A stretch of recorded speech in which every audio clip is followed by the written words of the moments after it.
All right, it is live. We're just gonna give people a few minutes here to join. Mhm.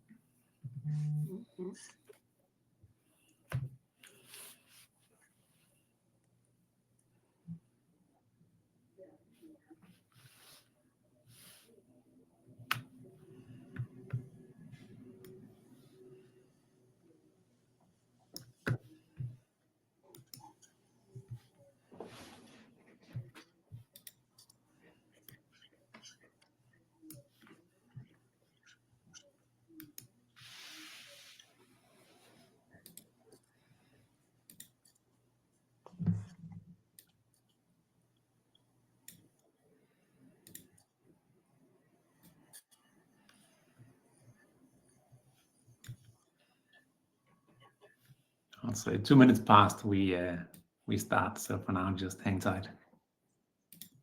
All right.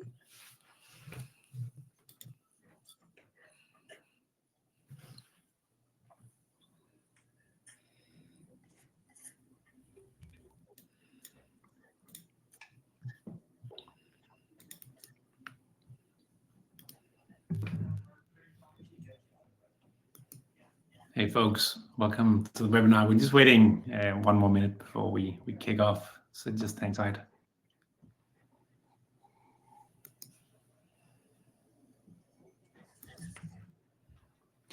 And just a bit of housekeeping. You should see on the right side a chat button, which is called audience chat. And if you click that, you can ask questions to us and we'll then prompt it up and jump in whenever it fits in.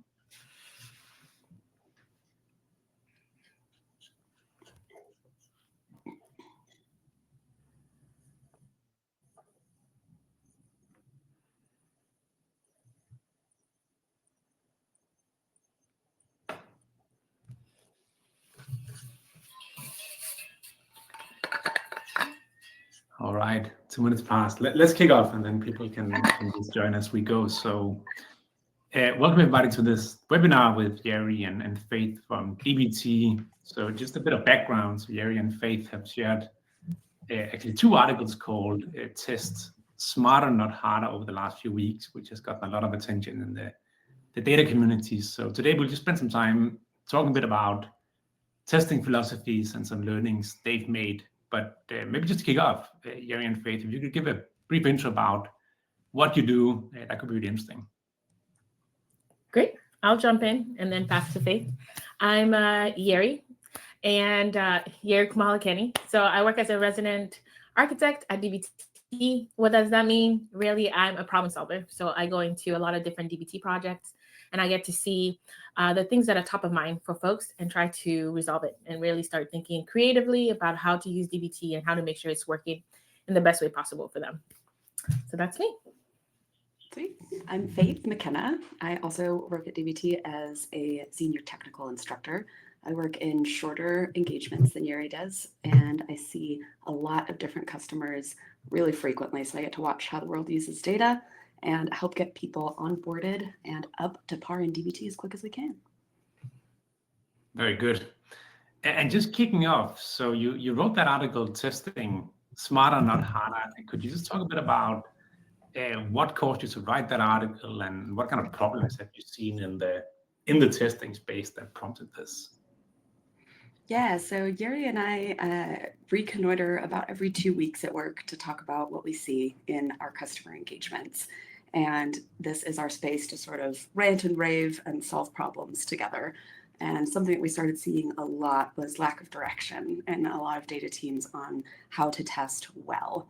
We tended to see either people just applying primary key tests to their data and nothing else, or the flip side, applying so many tests that they actually decoupled model builds from model testing in separate runs and losing out on a lot of meaningful information because they're testing so often. Exactly. And another thing that came up a lot was the why behind testing. So sometimes people assume the more you test, the better data quality, right? Like that means your data is good. But it's more about your critical data pipelines, right? And so it was trying to get people to think about what is good data and how do you define good data? And getting people to talk about it got them to start understanding how they should look at their tests. So it really led us to start thinking, how can we help people think about that a lot more strategically? Yeah, that makes a lot of sense. I think you also had the stat in your 2024 survey, which, if I remember correctly, was 58% of data practitioners rated bad data quality as their top problem. Just before we zoom in on some of the recommendations you had, you mentioned a few different things like alert fatigue and testing critical data only. What do you think happens when you end up in a place where you have alert fatigue, or if you don't do testing well? What's the implication on both the business and the data team? From my perspective, I'm like, you are losing out on what testing is all about. It means that you don't change the pattern, right? So with alert fatigue, with too many testing, you can't resolve all of those problems in one go because you still have your day-to-day job. And so what that means is your data, as you've now just tested and defined, is always bad. And there's a lack of trust. And there's a lack of room to mitigate. So people get frustrated, people get burnt out, but also you start forgetting why you're testing in the first place, right? And which one is more important than the other. You see 100 tests, do you even know where to begin? There's like this deep sense of like, you're always so far behind in being able to provide the best that you can for your teams, your stakeholders. So it's a lot for teams to take on when there's just too much going on in that realm. I think too, when you're always in the weeds of, oh my God, I need to solve this duplicates problem, I need to solve this accepted values problem, you lose the ability as a developer to zoom out and actually understand your data and which pieces of it are actually driving that coveted business value if you're constantly just always solving the tiniest little problems. Yeah, that makes sense. I've also noticed one thing, which when I worked in data teams, one thing that seems to happen as well is if you start accepting what I like to call it broken windows, which is essentially tests that are just left there failing.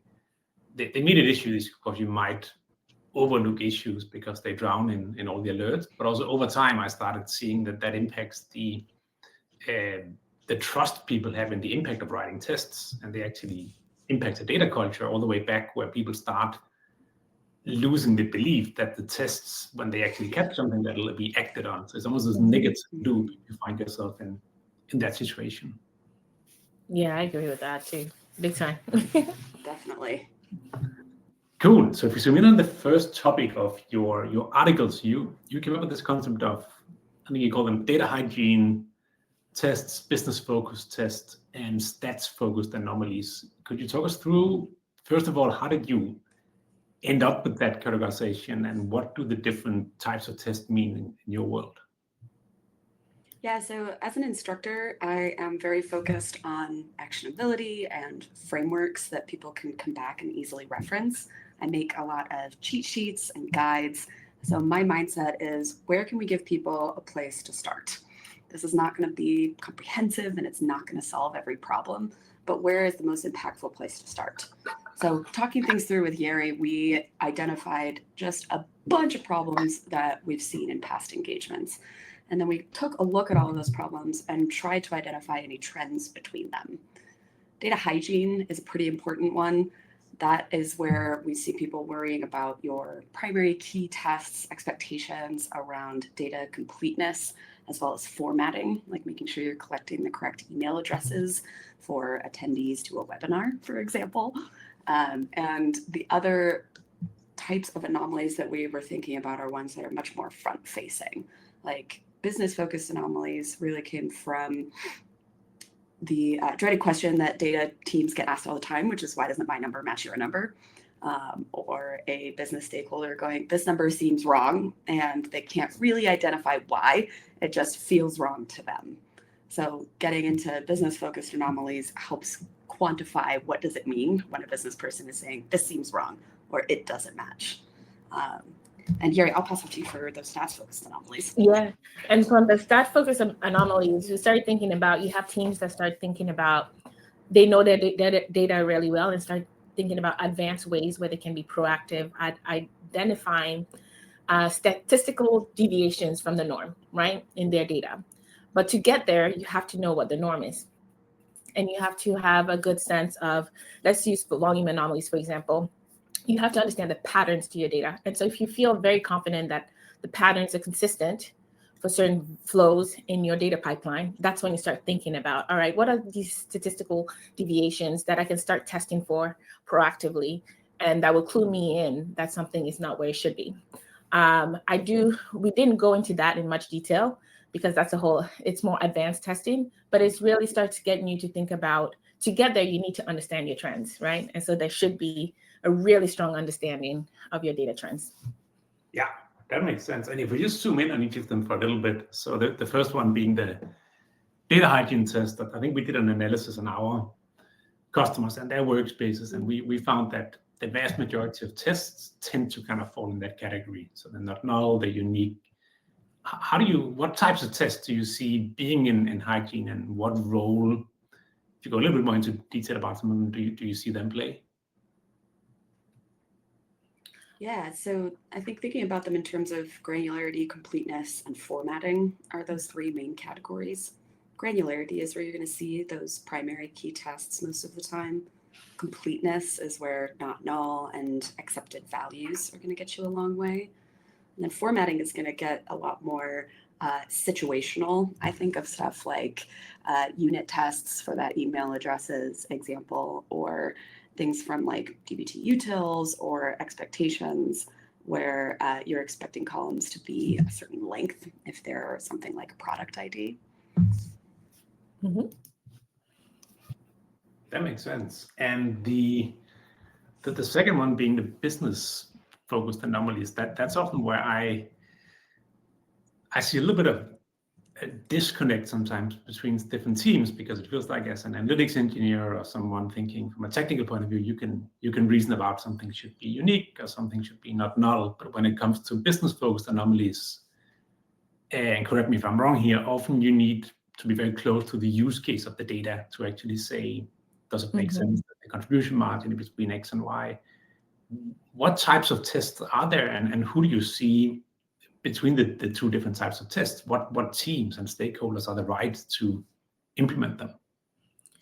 I'll start off with there are certain industries that have very strong opinions about what should be validated, right? Because of like their QA flows. And when that happens, sometimes it's good to create your custom generic tests or your singular tests that are very specific to certain patterns in your project. And in those situations, it's either industry specific standards that you are just wanting to make sure are just part of your data pipeline and that you're enforcing based on how you've organized your data set.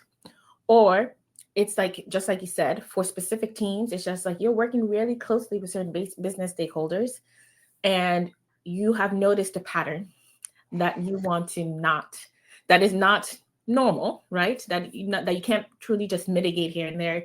You're just like, I want to test for this consistently and be flagged as early as possible. And this is why the business focus anomalies is not something that you will see as many. I think because it requires strong opinions. It requires a lot of feedback, and it requires some iteration. Some people think it's like once I write it once and it does what it needs to do.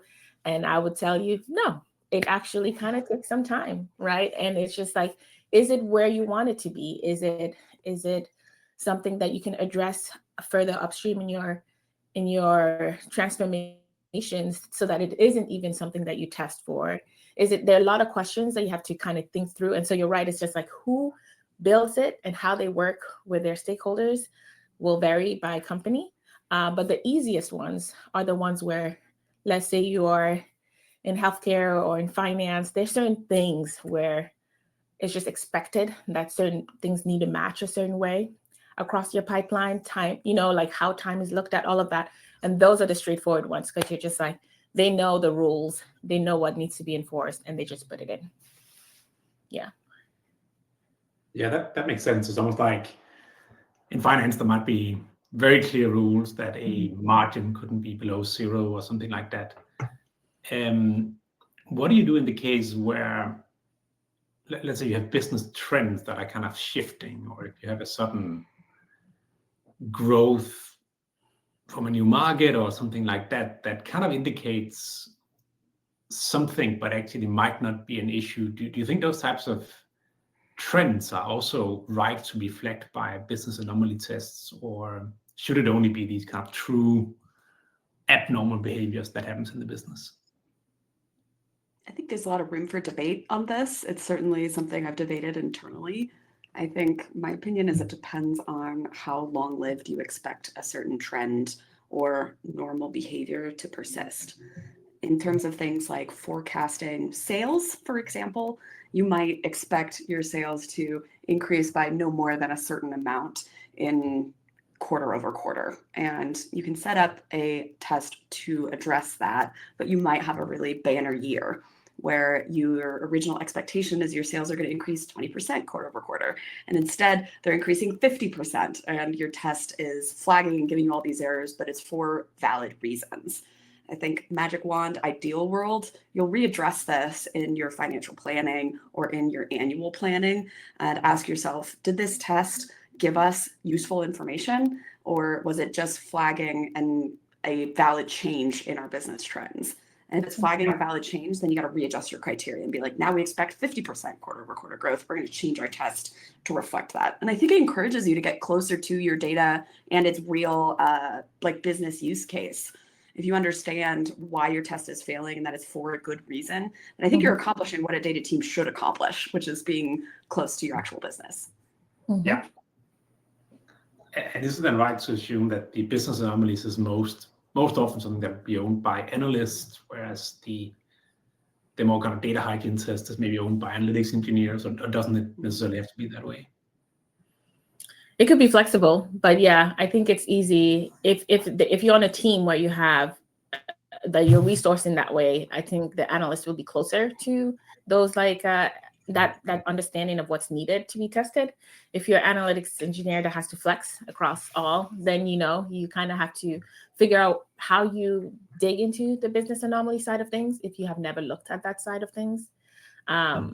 But it's a good question to ask, right? I think teams, regardless, need to start thinking, what does that mean for us? Or is that even something, or are we even there? It's almost thinking of like with testing maturity, right? You're like, we might want to get there, but we're not quite there yet. But we should start thinking about what that could look like for us. Yeah, that makes sense. A little bit How of do you think about cross-pollination too.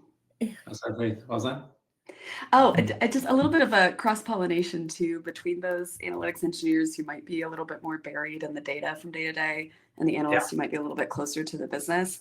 I think a little bit of cross-pollination there, figuring out what the right business-focused anomalies are, is good. Because I think the closer you get to the the closer you get to the actual data, building models, testing models, it's easy to get buried in the weeds there and start caring about things that don't really matter that much. Like, ooh, is my table building 10 seconds faster today? Like, who cares? If your analyst can kind of bring your focus back to what really matters through business-focused anomaly testing, I think that's probably a good thing, regardless of title, Yeah, that's a good way of looking at it. And you also mentioned before the data testing maturity. If there are people sitting and listening to this webinar and they wonder kind of where do they fall on the data testing maturity, you've of course spoken to a lot of teams at DBT. Do you have like rules of thumbs on like what makes you, let's say, kind of low, medium, high maturity in terms of testing? I'll take a stab at it, but this is something that Faith and I are we think about. We haven't like fleshed this out, but I'll take a stab at it based on this, on how we've written this these blogs. Data hygiene is your 101, right? This is like baseline. Do you know what that looks like for your org, for your data? And are you doing it consistently, or are you doing it? Do you know how to prioritize that? Because it doesn't need to be all. I want to put it out there. People think they have to test everything. You have to be able to. 101 is like, what is critical and really needs it, and I can act on it based on our resources, our team structure, and priorities.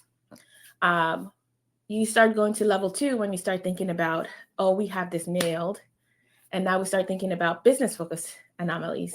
We know we have a process now. Like, first you test it out, you prototype it, but you might have a process now of how you work with business stakeholders and how you identify those critical pieces that need to be actually automatically tested. So when you put tests in DBT, you're adding an automation, right, to like how you think about these abnormalities. And then level 3, I think for me, is like those stats focused anomalies, but also advanced testing in terms of optimizing your tests. So when you go beyond stat focused, can still go in level 2, but like when you start going advanced testing, you start thinking about optimizing your test, customizing tests more strategically based on your teams, thinking about, you're really starting to think about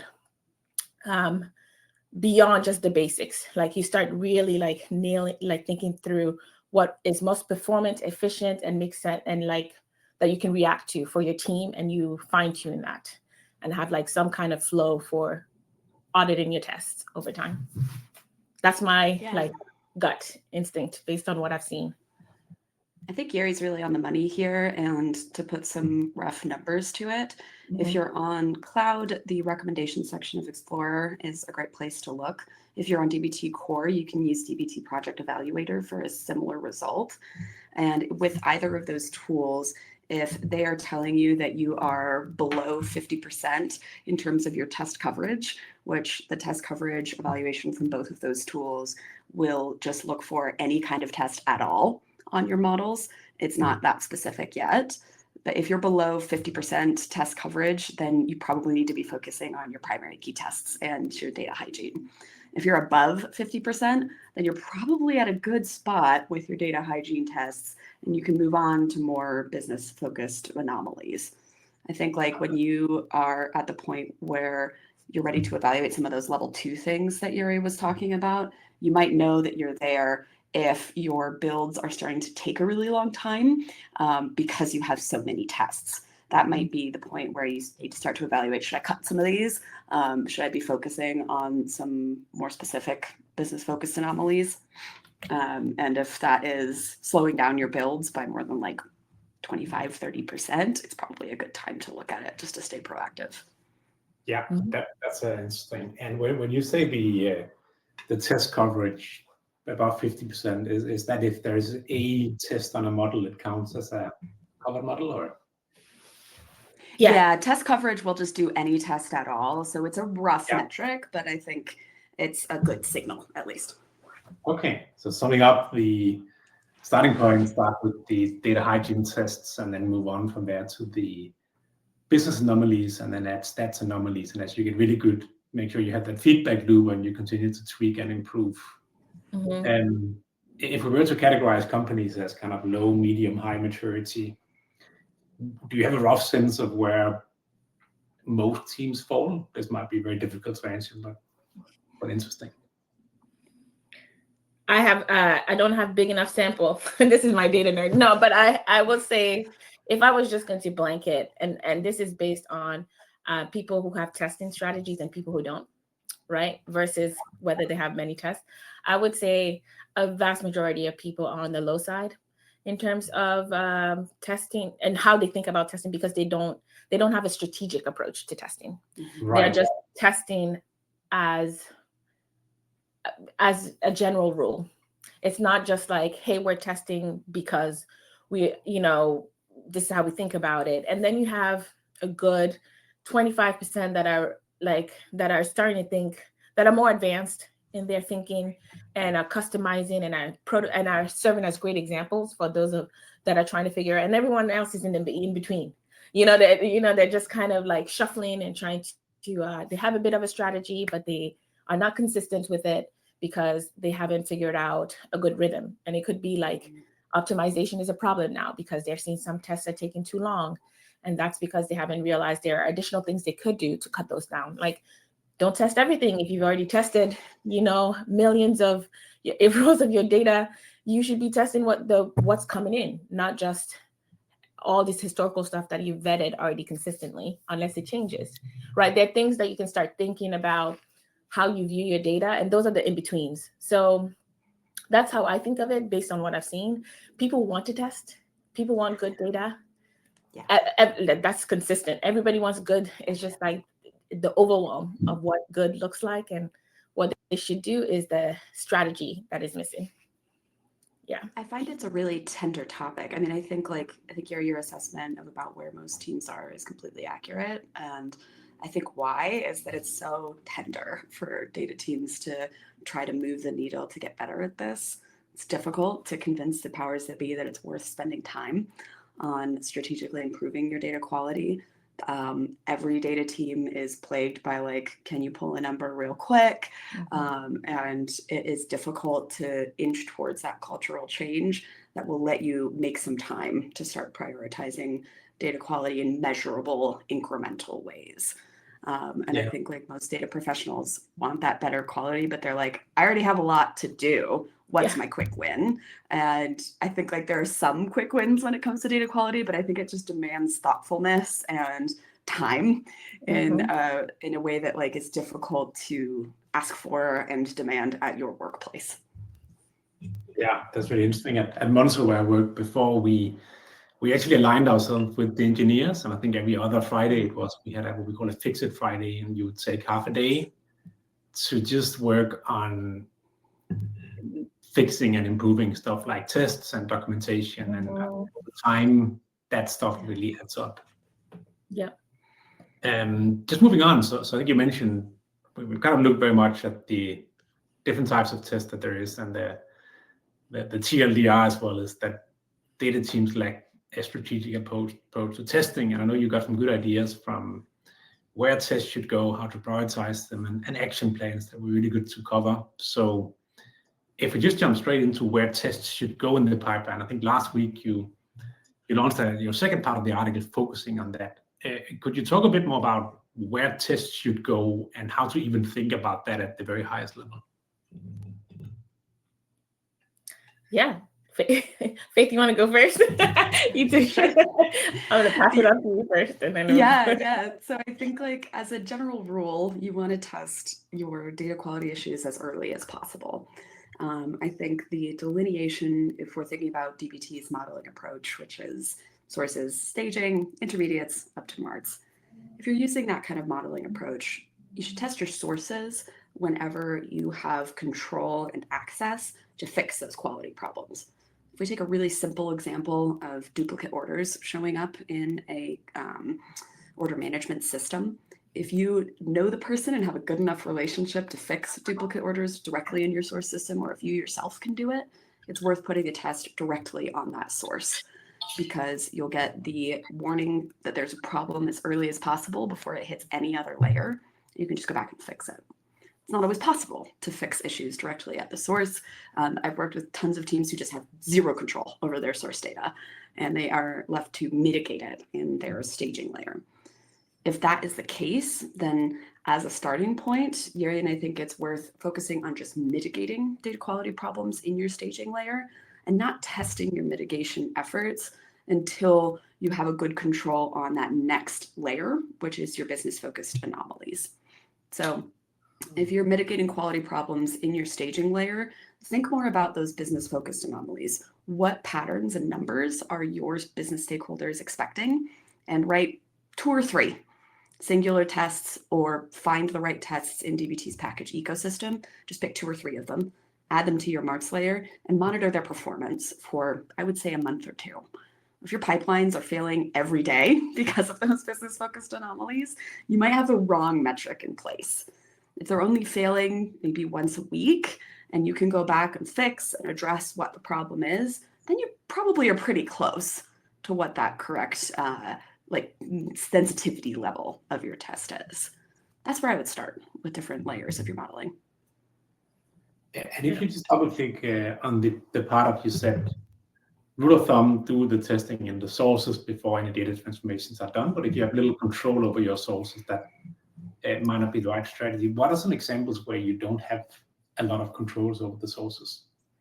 Yeah, I worked with a group that was in a hospital, a data team in a hospital, and they received their source data from Epic, which is the system that like handles your charts and that kind of thing.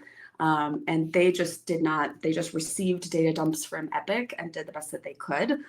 Since Epic is a software provider, they were a customer of Epic's, they could not go back to them and tell them this column type is changing, this column name is changing, please stop torturing us. They just had zero control. So I find that happens in healthcare a lot.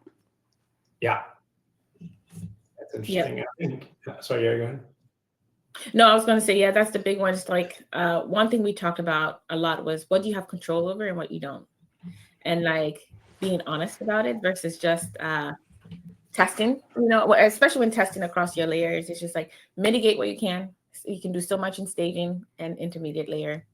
And so it's just like Faith said, the rule though is don't test what you have mitigated. You understand the patterns of your data, so you're fixing it so that it doesn't become an error. Your test should be focused on things that are actual abnormalities, things that are unexpected, even though you've like done all your work of like cleanup and those data hygiene and some like very specific focused like transformations. Those are not, you're not trying to validate that your efforts are working. That is something else. And if you want to do that for a short window of time, you can. Like, let's say people are just like, I just need to feel certain that this is actually doing what I want it to do. You do it for a short window of time. It should not be a regular test. That is just part of your, if you need to build trust and you're like, you have certain things that you want in your developer flow, sure. But that's the thing that you see sometimes. People mitigate things and then test for it. And you're just like, you're doubling on what your efforts, and you're not trusting that your work is doing what it's supposed to be doing. And so it is our hot take on like, those should not be part of it. You should be confident enough in how you're working as a team that you've done all the QA, the validation, and like testing for those pieces. And I wanted to call that out because I think teams do that a lot and it adds to the noise. They're like, I fixed this, like, I don't know, like what is coming in this way. We have like the logic well-defined. We know that this shouldn't happen again. So you should be catching things that fall outside of those norms and patterns that you've identified. If you need to mitigate it again, right, then you can, and then you can remove it. So it's just like there's some, it's fluid. Testing is also fluid is the other part. And that's why we were hoping with some of the tips that we share, it's also this idea of like, you should be revisiting it periodically. It's like, is it working for us in the way we expected across the flow? Yeah, some really good takes. You also mentioned, I think, two questions on the sources. So one, because you, Jerry, who mentioned that there's a lot of redundant testing where you do testing at the sources and then you kind of continue. Yeah. Do you have some examples of what that is and how to avoid that as well? Let's say you're testing, this is a very basic example, but you have a unique ID from your sources. You're testing for uniqueness. You go to staging, you test for uniqueness for that exact unique ID. Go to int, you're like, no, you're catching it as far left to your DAG as possible so that you do not have to repeat that particular test.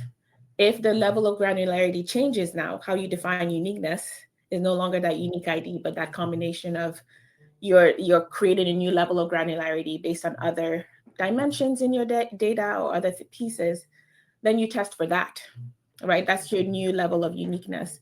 But it shouldn't be this primary key or unique key that you're testing all the way through because you think something happened. Then something's happening with your transformation that's a problem, right? Like if all of a sudden that's become, and that means your granularity has changed. Like how you define granularity has changed somewhere in your pipeline. And so we try to highlight some examples of like when you're doing data hygiene on certain pieces of your data, your models, don't repeat them unless you absolutely have to. Like there has to be a reason why you think something has changed between staging and marts for that particular element. And if nothing has changed, then you shouldn't be testing it again for that same, property or whatever it is that you're looking for. That makes sense. So to recap it, and let me know if I get something wrong here. It's the source layer is a really, really good place to start testing. And unless you have absolutely no control, that's where a lot of your tests should be. And then in your staging and intermediary, you should only really test if you're doing something to the data. a new transformation or join. And on your final mod layer, you should think a lot about the business-focused anomalies and how you detect that type of issues. Is that how you would sum it up? That's exactly how I would sum it up. Exactly. Yeah. I was like, that's it. It's like, if you can't do it in sources, then it should be in your staging, just like you said. Otherwise, It's like everything else. Yeah, that's exactly what we would recommend. And one last question here on the different parts of the pipeline. We've started to see some customers actually add tests or even contracts in DBT, and then if there's issues on the sources before any data transformations are done, they start routing these alerts upstream to the data producer, whether that's an engineering team or an operations team or a sales ops team. Have you seen that work? And what do you think of that way as a kind of way of drawing lines in your data stack and start distributing ownership? So that reminds me of a conversation I had at Coalesce with a friend of mine about a data quarantine process that she uses. Am I understanding right that that's sort of what is going on here, Mikkel, or is it just the alert that's going to the data producer? I think it can be, but what I've seen most is that, let's take the example that there's a spreadsheet owned by someone in operations or Salesforce data, and there's like a duplicate issue or an issue with a number that cannot be 0, and then that issue can only happen by someone having typed something incorrect into the system. Right. Yeah, I think so. The original idea you said of routing that alert to the right person who can actually do something about it, I think is great. That maintains that ethos that Yuri and I are so passionate about, which is action forward. I also have a friend who's hopefully giving a talk about this at Data Council in Austin. So go hit up Mariah Rogers if you're curious. She told me all about her data quarantine process that she uses at her job. And super big picture, what that looks like is if there's a column that is never supposed to have nulls in it, she will have 2 versions of the model that is like filtering this data through the pipeline. One of those versions filters out everything that is null, and that good data gets to go into the dashboards. Then there's another model that is catching and quarantining these nulls. And so she'll have like the opposite, right? Select star from this table where this column is null. And then that table gets routed to a quarantine dashboard where they can figure out what is going on. Why is this column null? They go send it to the right people to actually get that fixed.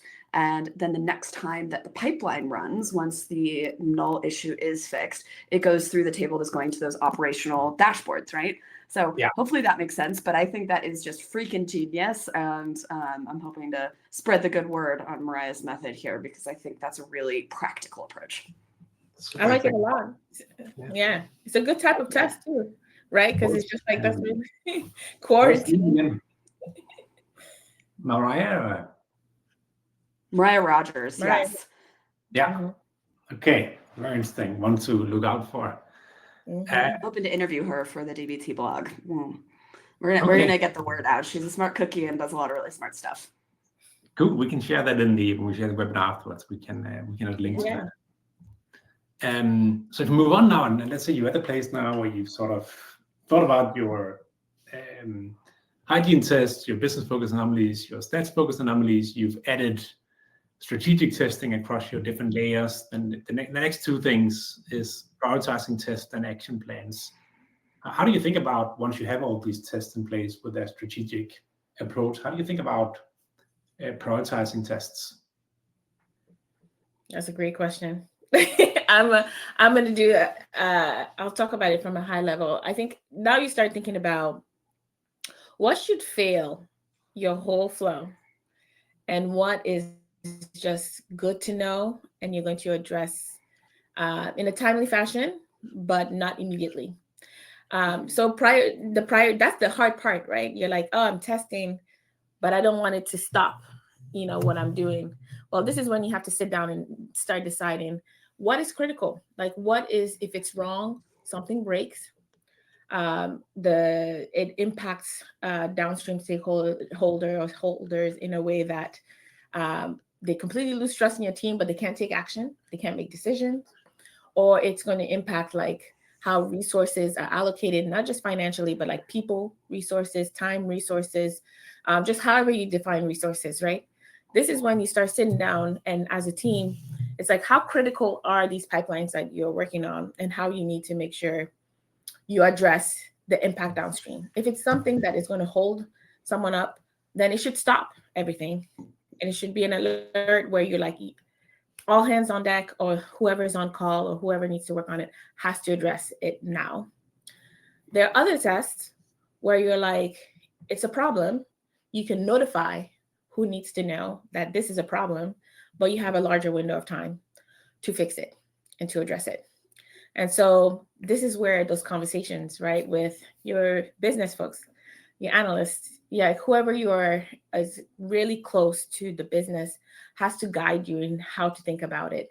Because Faith mentioned this earlier, it is hard when you're in the weeds to know exactly what is like top priority and what is not, because you're so focused on getting things getting things done, shipping things out to all these different people. Someone has to be able to guide you in thinking about what is going to, other than just being like, hey, Yuri, this broke today. And you're like, is it a critical dashboard? Is it stopping something? And they're like, no, but it's not a correct number. So I'll be like, deprioritize, I'll get to it. But someone else is like, the CEO needs it for a board meeting. You're like, oh my goodness, I got to get it done right now. Like, so there are ad hoc pieces to it, but there's also the consistent flow pieces where it's just like, this is priority no matter what. It should always be 100% accurate. So yeah, this is stuff that we don't do well in our field. The conversation part, like you have to map it out and think through, what is a true priority?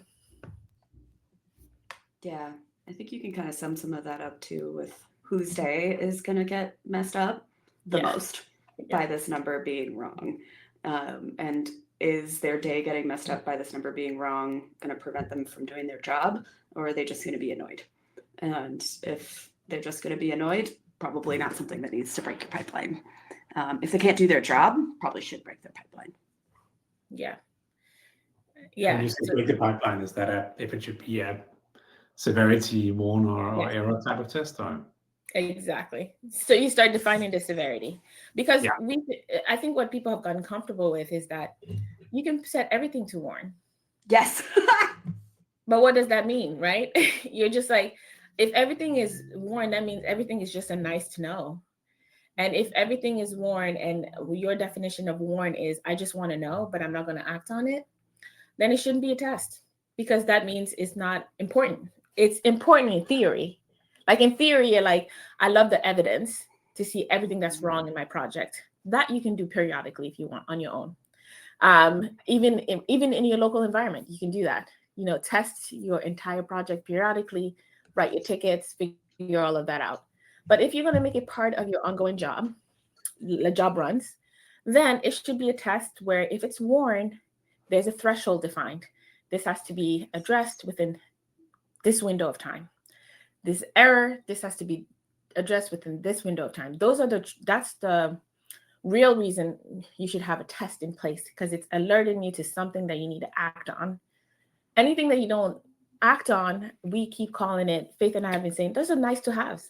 That means you like information, it's nice to know, but it's also overwhelming because you're not going to do anything about it. And you're just like, it's collecting dust, and it'll keep coming. And then someone's like, should I switch off that test that's been going on? And you're like, yes, you should. It's not free to test your data, right? Like, it's not free. It's going to consume compute.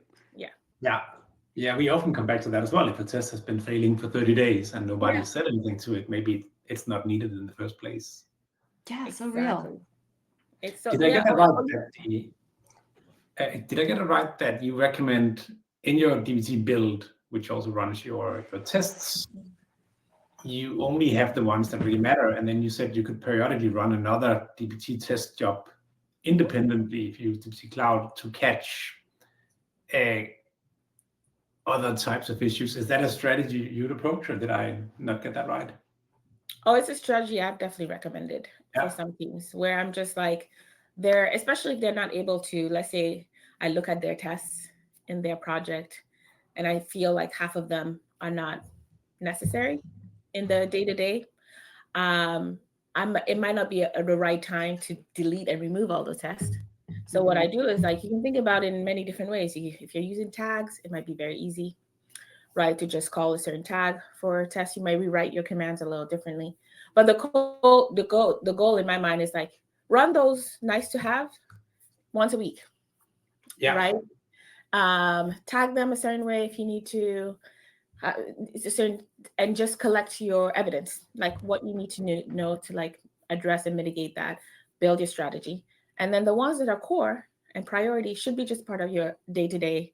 And there are many different ways you can go about doing that, but that's my recommendation is like, if you don't have to test everything, we have a lot of different approaches for you to be able to slice and dice your project to run it in a smart way, right? And so, yeah, I feel pretty strongly about that. I know that everyone has opinions about data. I'm just about how to run things in DBT, but when it comes to tests, I'm just like, you can be smarter, more efficient, make sure your things are more performant if you remove some that are not actually critical, but are eating up a lot of your resources. Yep. That's a great tip. I've also seen that used in cases where sometimes you have a test failing while you're waiting for an upstream engineering team to fix an issue, and it might still be okay for it to fail, but you might want to have the tag called under investigation or known issue, and then you can still run it, but just periodically instead. Yes, exactly. Yeah, we did that at my last job, where as an analyst / analytics engineer at my last gig, if I was opening up a pull request and our CI job ran and the CI job failed for some reason, it was my responsibility to go through the CI job logs and figure out exactly why it failed. And if the reason why the CI job failed was in my control, like one of my models was messed up for some reason, I got to go back and fix it. But there were many occasions where there were tests that were failing because of something upstream that I couldn't control, and I still needed to merge my PR anyways. Our process there was for me to open up an issue with our data engineer so that he knew that issue was persistent and he needed to go fix it, because sometimes he already knew. I would go hit him up and be like, the shipment table is still throwing me a bunch of errors. Can I still merge this PR? And he'd be like, yeah, like here's the issue link. I already know about it. I'm working on it. But it forced us to communicate and make sure that errors were not going unnoticed and weren't becoming just noise.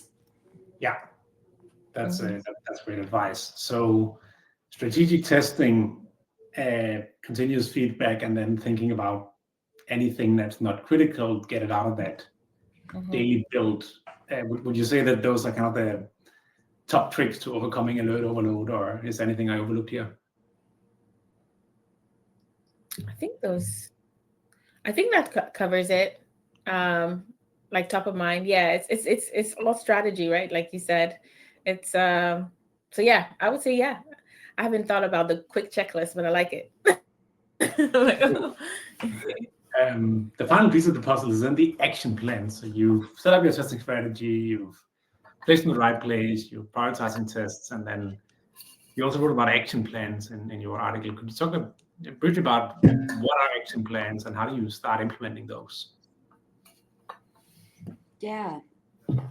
We think that an easy way to start is by looking at your BI assets and asking yourself, what are 2 or 3, definitely no more than 3 BI assets? Maybe it's a dashboard, maybe it's just a single chart or table that are high traffic. And there's different ways to figure out if your BI assets are high traffic. A lot of tools have like an inbuilt view counter that you can go and look at. If you need to look at it through queries in DBT, you can use DBT's query history to figure that out. But get some data and figure out, what are my high traffic assets? And after you figured that out, then you can ask yourself, in just these 2 or 3, what are some expectations that people have around them? And I would keep it to just like 1 expectation per asset. And then you can turn those expectations into essentially business-focused anomaly tests. I think starting with that top layer is going to get you a lot of mileage, because people who use your high traffic BI assets are going to be upset and have their day ruined if the numbers are wrong. So I think like starting there is probably your highest impact way, and then you can kind of work your way backwards. Exactly. And then when you identify that, the next step is like you start flushing out, how would I respond to that? right? It's just like if you are able to identify very specific data assets, and then you identify like what the priorities are, you can have ideas of what could go wrong. And so you're starting to think, how would you want a developer to address this, right? Like, is it one, communicate back to a stakeholder? What should investigation flow? Everyone has like their process, but it's good to sometimes like codify it, like have people think it through a little bit, just so you're like, oh yeah, I need to make sure I have these three. I do build the evidence, understand where the error is coming from, communicate it out or inwards, whoever I need to do that with. And and then you're basically forcing a real process for how you want to think about it and how you want to improve over time. And as it becomes a natural part of your flow, you might have a lot more creative ideas of how to think about it. But the key is just like how to start with those high traffic pieces, how to define it, how to think about how you would address and respond to it. Do you have an on-call schedule? Do you not have an on-call schedule? So it is like who needs to think about it? Like, are you defining group owners in your project or not? Like, so it starts forcing the logistical pieces, because what happens is you might have control to fix a test, but nobody knows how to respond to the test because nobody owns it. And so if you think of it ahead of time, at least you're like, we know who owns it and how we want to respond to it.